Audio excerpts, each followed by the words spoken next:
छत्रपती शिवाजी महाराज आणि टिपू सुलतान यांना समकक्ष बघितलं पाहिजे असं वक्तव्य हर्षवर्धन सपकाळ यांनी केलंय। मुंबई नाशिक महामार्गावरील साकेत खाडी पुलाचे काम पूर्ण झाले। हा पूल लवकरच सुरू होणार आहे। कोल्हापूर जिल्ह्यातील शाहूवाडी तालुक्यातील उचत येथे घरातील बॅगेत ठेवलेल्या पैशांबाबत संशय घेत मुलाने स्वतःच्या 85 वर्षीय वृद्ध वडिलांचा डोक्यावर वार करून खून केलाय। मुलुंड येथे मुंबई मेट्रोचे बांधकाम सुरू असलेल्या ठिकाणी सिमेंटच्या पिलरचा भाग रिक्षावर कोसळला। एकाचा मृत्यू तर 3 ते 4 जण जखमी झाले आहेत। मुलुंडच्या अपघातात मृतांच्या वारसांना 5 लाख रुपये आर्थिक मदत राज्य सरकार देईल आणि जखमींच्या उपचाराचा खर्च राज्य सरकार करेल असं मुख्यमंत्र्यांनी सांगितलंय। विविध समस्यांबाबत उत्तरे दिली जात नसल्याने पुण्यात संभाजीराजे छत्रपती यांच्या स्वराज्य पक्षाच्या कार्यालयाला कार्यकर्त्यांनी काळं फासलंय। भाजपचे आमदार संजय केणेकर यांच्या छत्रपती संभाजीनगरातील संपर्क कार्यालयात एका स्कूल बॅगमध्ये पिस्तूल बंदूक सापडली आहे। पोलिसांचा तपास सुरू आहे। संपूर्ण महाराष्ट्राला हादरवणाऱ्या वैष्णवी हगवणे प्रकरणात 6ही आरोपींवर आता आरोप निश्चित झाले आहेत। खटल्याची सुनावणी 23 फेब्रुवारीपासून सुरू होणार आहे। आम्हीच विलीनीकरणाच्या मागे लागलो आहे असं चित्र निर्माण केलं जात आहे असं म्हणत आता आम्ही हा विषय बंद केल्याचं भाष्य शरद पवार यांच्या पक्षाचे प्रदेशाध्यक्ष शशिकांत शिंदे यांनी केलंय। जालन्यातील अंबडचे तहसीलदार विजय चव्हाण यांनी गावातील 75 वर्षीय निराधार वृद्धाला श्रावणबाळ निराधार योजनेचा लाभ मिळवून दिलाय।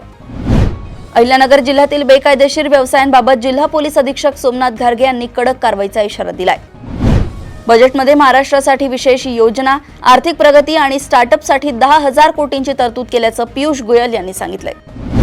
राजस्थान येथील भाजपा खासदार लुंबाराम चौधरी प्रवास करत असलेल्या रेंज रोवर कारला भीषण आग लागल्याची घटना नाशिक जिल्ह्यात समोर आली आहे। बोगस फळपीक विमा घेणाऱ्यांवरती कारवाई होणार असल्याची माहिती राज्याचे कृषी आयुक्त सूरज मांढरे यांनी दिली। पटसंख्येच्या निकषावरील संच मान्यतेमुळे असंख्य शाळांमधील शिक्षकांची पदे धोक्यात आली आहेत। शिक्षकाविना शाळा हे धोरण अन्यायकारक ठरत असल्याची भूमिका विद्युक्ताने दिली आहे। बंगलोरजवळ होस्टोक दाबसपेठ हायवेवर झालेल्या भीषण अपघातात 6 विद्यार्थ्यांचा मृत्यू झालाय। कोलकात्यात एक विमान थेट बॉम्बने उडवून देण्याची धमकी देण्यात आली आहे। या धमकीमुळे विमानतळावर हाय अलर्ट देण्यात आलाय। निवृत्तीनंतर वरिष्ठ पदांवर असलेल्या अधिकाऱ्यांसाठी 20 वर्षांचा कूलिंग ऑफ कालावधी लागू करण्याचा सरकार विचार करत आहे। या कालावधीत ते त्यांच्या सेवेशी संबंधित पुस्तक प्रकाशित करू शकणार नाही। रस्ते अपघातात जखमी झाल्यावर रुग्णालयात पैसे द्यावे लागणार नाहीत यासाठी पंतप्रधान मोदी यांनी पीएम राहत योजना सुरू केली आहे। पंतप्रधान नरेंद्र मोदी यांनी आसाममध्ये भारताचा पहिली आपत्कालीन विमान उतरवण्याच्या सुविधेचे उद्घाटन केलंय। मोरन बायपासवरील महामार्गावर बांधलेल्या हवाई पट्टीवर त्यांचे C-130 विमान उतरलंय। तेलंगणात बॅलेट पेपरवर झालेल्या स्थानिक स्वराज्य संस्थांच्या निवडणुकीत काँग्रेसला मोठा विजय मिळालाय तर भाजपाला पराभवाचा सामना करावा लागलाय। बिहारच्या आरा येथे एका नृत्य कार्यक्रमात गर्दीने नृत्यांगनाला केलेली एक अजब मागणी अंगलट आली असून संबंधित नर्तिकेला रुग्णालयात दाखल करण्यात आलं। दिल्लीला लागून असलेल्या नोएडात एका कारमध्ये तरुणीचा मृतदेह सापडलाय। दोघांच्या शरीरावर गोळी लागल्याची खूण आहे। गुरुवारी बांगलादेशमध्ये 13वी लोकसभेची निवडणूक पार पडली। या निवडणुकीत बीजेपीने 1 जागा जिंकली आहे। पाकिस्तानचे माजी पंतप्रधान इम्रान खान यांच्या संबंधी आरोग्य अहवालातून खुलासा झालाय की त्यांचा उजवा डोळा 85% निकामी झालाय। अमेरिकेत भारतीय विद्यार्थिनीचा पोलिसांच्या वाहनाच्या धडकेत मृत्यू झाला। प्रशासनाने तिच्या कुटुंबियांना $29 मिलियन म्हणजे 262 कोटी रुपये नुकसान भरपाई देण्याचं मान्य केलंय। नथिंगनं बेंगलुरूत भारतातील पहिलं फ्लॅगशिप स्टोअर सुरू केलंय।